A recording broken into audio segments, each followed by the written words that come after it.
ಕಡೆಯಲ್ಲಿ ಬುಧವಾರ ಧಾರಾಕಾರ ಮಳೆ ಸುರಿದಿದ್ದು, ಅಂತೆಯೇ ಹೆಬ್ಬಾಳು ಗ್ರಾಮದ ಜನತಾ ಕಾಲೋನಿ ಸಂಪೂರ್ಣ ಮಳೆಯಿಂದ ಜಲಾವೃತವಾಗಿದ್ದು, ನಿವಾಸಿಗಳು ತೀವ್ರ ಆತಂಕಕ್ಕೆ ಒಳಗಾಗಿದ್ದಾರೆ.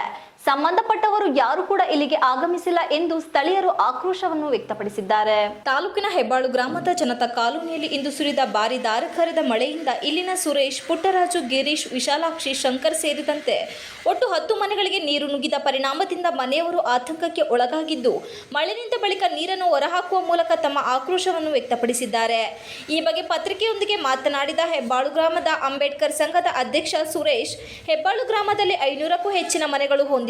ಕೇವಲ ಗ್ರಾಮದ ಮುಂದಿನ ರಸ್ತೆ ಮತ್ತು ಚರಂಡಿಗಳನ್ನು ಮಾತ್ರ ಸರಿಪಡಿಸಿದರೆ ಹೊರತು ಗ್ರಾಮ ಕಿರಿದಾದ ಬೀದಿಯಲ್ಲಿ ಯಾವುದೇ ಚರಂಡಿ ಮತ್ತು ರಸ್ತೆ ಅಸಮರ್ಪಕವಾದ ಹಿನ್ನೆಲೆಯಲ್ಲಿ ಇಂದು ಜಮೀನಿನ ನೀರು ನಮ್ಮ ಮನೆಗೆ ನುಗ್ಗಿದೆ. ಇಲ್ಲಿನ 10 ಕುಟುಂಬಗಳಿಗೆ ಒಂದೇ ರೀತಿಯಲ್ಲಿ ದಿಕ್ಕು ಕಾಣದ ಪರಿಸ್ಥಿತಿ ನಿರ್ಮಾಣವಾಗಿದೆ ಎಂದು ಕಿಡಿಕಾರಿದರು. ಈಗಾಗಲೇ ಗ್ರಾಮದ ಸುತ್ತ ದೊಡ್ಡ ದೊಡ್ಡ ಚರಂಡಿಯನ್ನು ತೆಗೆಯಬೇಕು ಎಂದು ಉದ್ಯೋಗ ಖಾತ್ರಿ ಯೋಜನೆಯಡಿ ಕಾಲುವೆ ಕಾಮಗಾರಿ ನಡೆಸಿದ್ದಾರೆ. ಆದರೆ ಜಮೀನಿನ ನೀರು ಹೋಗಲು ಸೂಕ್ತ ಚರಂಡಿ ಇಲ್ಲದೆ ಗ್ರಾಮದೊಳಗೆ ನುಗ್ಗುತ್ತಿದೆ. ಇದರಿಂದ ಇಲ್ಲಿನ ಮನೆಯೊಳಗೆ ನೀರು ನುಗ್ಗಿದ ಪರಿಣಾಮದಿಂದ ಮನೆಯಲ್ಲಿ ಎಲ್ಲ ಬಹುತೇಕ ವಸ್ತುಗಳು ನಾಶವಾಗಿದೆ. ಈ ಬಗ್ಗೆ ಹೆಬ್ಬಾಳು ಗ್ರಾಮ ಪಂಚಾಯಿತಿ ಅಭಿವೃದ್ಧಿ ಅಧಿಕಾರಿ ಅವಿನಾಶ್ ಅವರಿಗೆ ಗಮನಕ್ಕೆ ತಂದ ಬಗ್ಗೆ ತಿಳಿಸಿದ ಅವರು, ನಮಗೆ ಸೂಕ್ತ ಚರಂಡಿ ನಿರ್ಮಾಣ ಮಾಡಬೇಕು, ಇಲ್ಲವಾದರೆ ಸ್ಥಳೀಯರು ಕೂಡಿ ಹೋರಾಟ ನಡೆಸುವುದಾಗಿ ಎಚ್ಚರಿಕೆ ನೀಡಿದ್ದಾರೆ.